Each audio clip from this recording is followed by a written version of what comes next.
Hello, my friends, and welcome back. Thank you very much for being with me again today. Well, Poland brings more troops at its border with Belarus. They can do whatever, doesn't bother me. But remember when the Russians brought their troops at the border with Ukraine? What was the West telling them? That's an escalation. Brings your troops back.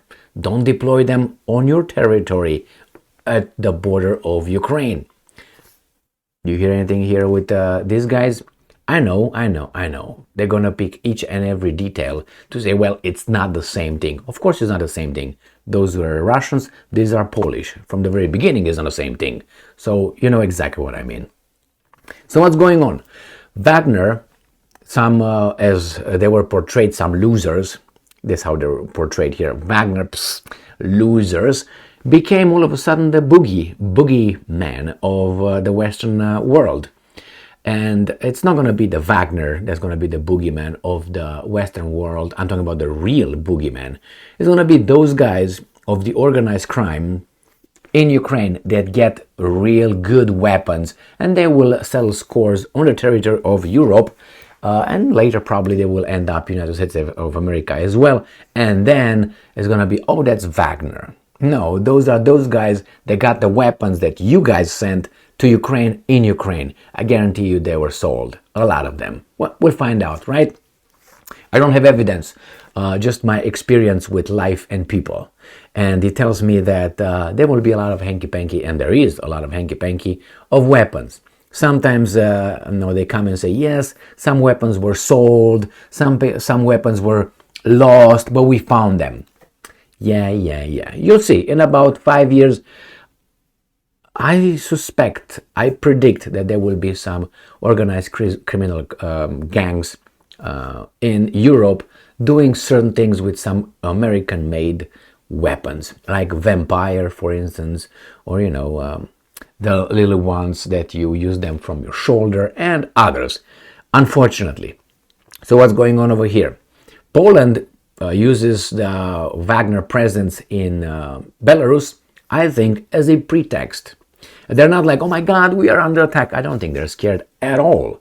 There are about 9,000 Wagnerites with pop, not even Nimic, nothing as a heavy weaponry. You're not scared of those guys. But nevertheless, precautionary measures were taken by Poland right here, and they will bring 10,000 troops.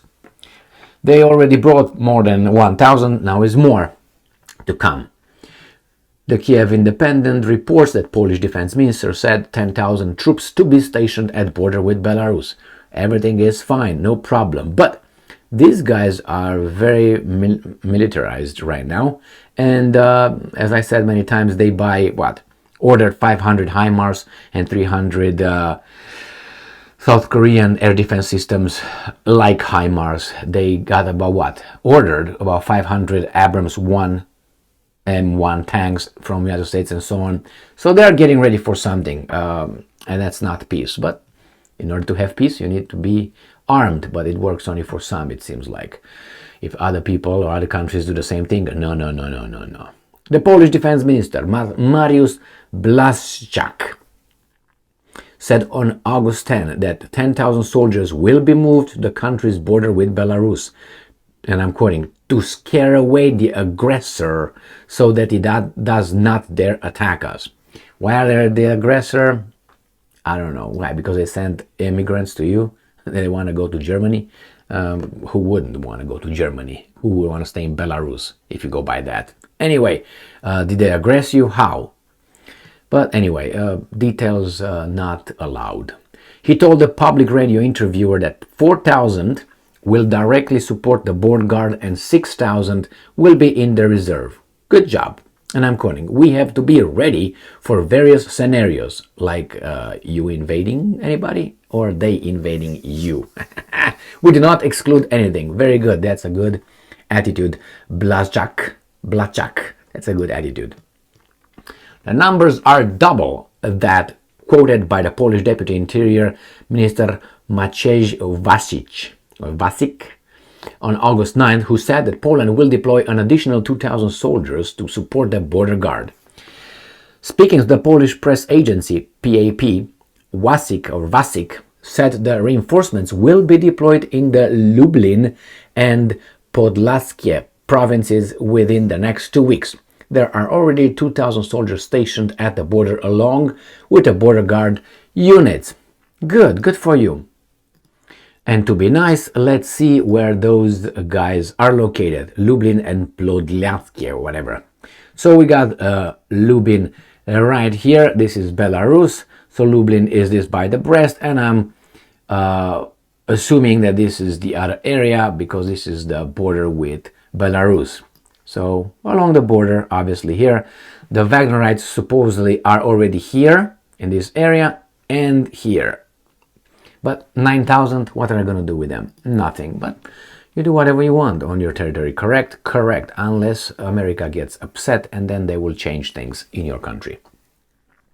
While the Prime Minister warned earlier that Wagner fighters can try to infiltrate Poland from Belarus, Wasik told the PAP that the mercenaries do not threaten Polish security, quote-unquote, in a tactical sense. Correct, only in small little criminal acts, if they do that.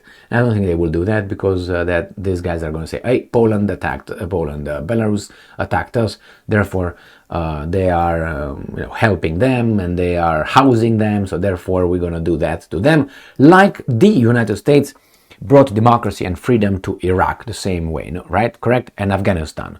You guys have all those Al-Qaeda on your territory, we're gonna go and take them, you like it or not. So the same here. Hey, Wagnerites, you are over there in Belarus. Belarus houses them. They commit terrorist acts in Poland or wherever. Therefore, we, NATO, have the right to preemptively Belarus. There you have it. And besides, they don't have to give you any logical reason why they come and bomb a country. Example, Iraq. All right? They don't have to. First they say it's because of that. Nah. Oh, it's because of that. Nah. Oh, it's because, you know what? Cut the crap. We're going to bring freedom and democracy, okay? Because we determined you don't have it. We have it. We have so much we can give to the rest of the world. All right, back here.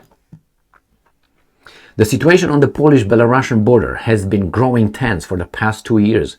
Since 2021, Minsk has been sending migrants mainly from the Middle East to the borders of Poland and the Baltic countries, facilitating an artificial migrant crisis. What are you guys talking about? If I am a guy coming from somewhere far away, I don't want to stop in Belarus. I want to go to Germany, Deutschland. And you can't keep going. I'm going to go, obviously, to better countries.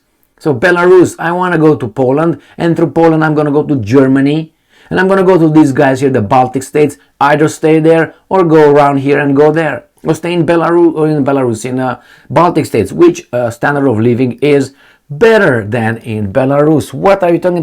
They push them. I'm not saying they couldn't say, hey, that's better life over there, but do you think those guys are dumb? They know exactly. Germany, we want Germany. France, yes, that's what we want.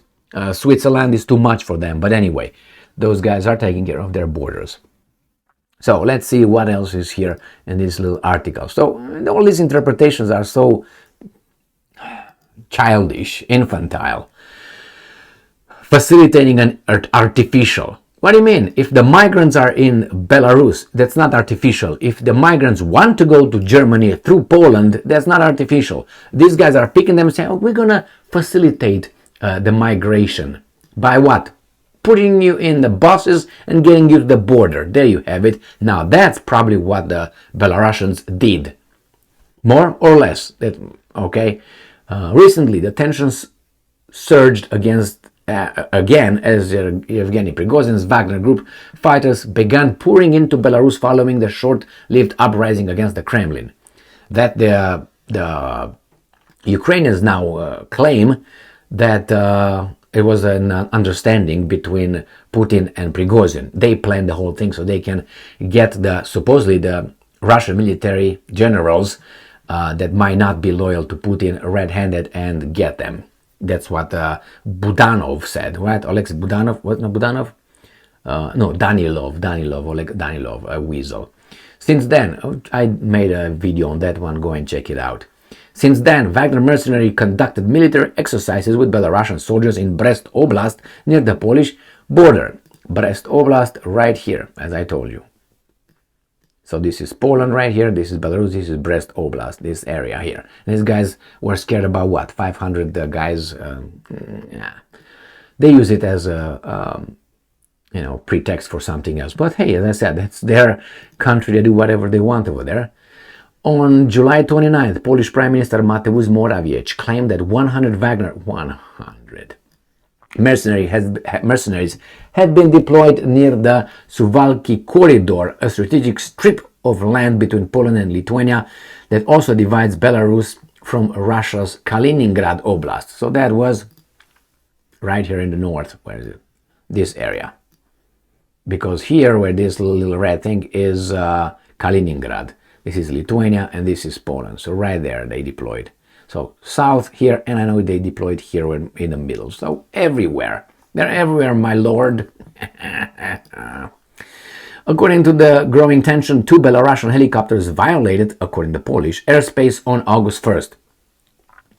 So then the deputy foreign minister of Poland told CNN that the government is considering any steps that will be necessary to protect Polish territory. Okay, good.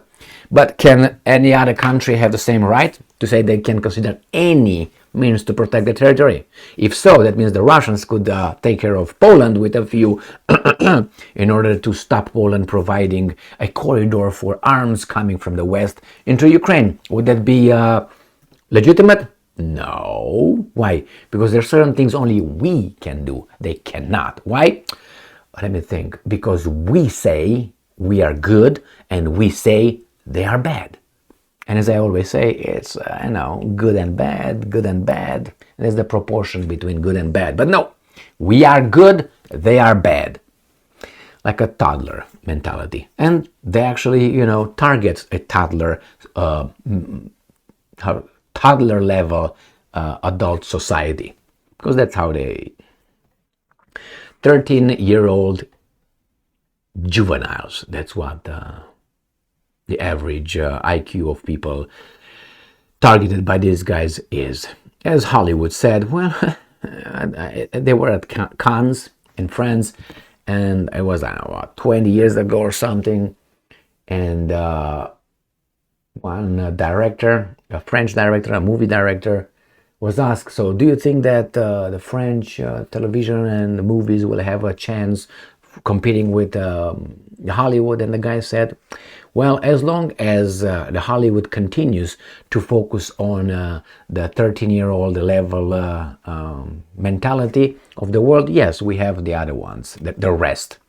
And also, I remember when an interview, again, coming from a director in the United States, a Hollywood guy, I can't remember who that was. He said, well, we're not targeting the intellectuals. We're not targeting the geniuses. The level is about 13 to 14 years old. That's the level of our movies. That's why you and I, when we watch a movie, we're insulted intellectually because people say, well, you're too serious. No, the movie is so idiotic in our eyes that, you say, okay, it's just a movie. Okay, it's just a movie. It's just a movie, just a movie. I mean, how much am I supposed to pretend I watch a movie when I see so many idiotic representation of idiotic things? And they say, no, that's based on a real life event, or yeah, how much? 5%? Once upon a time it was a Gigi, and then they create a whole movie on the Gigi's existence. Well, it's based on a true story, Emil. Like how much?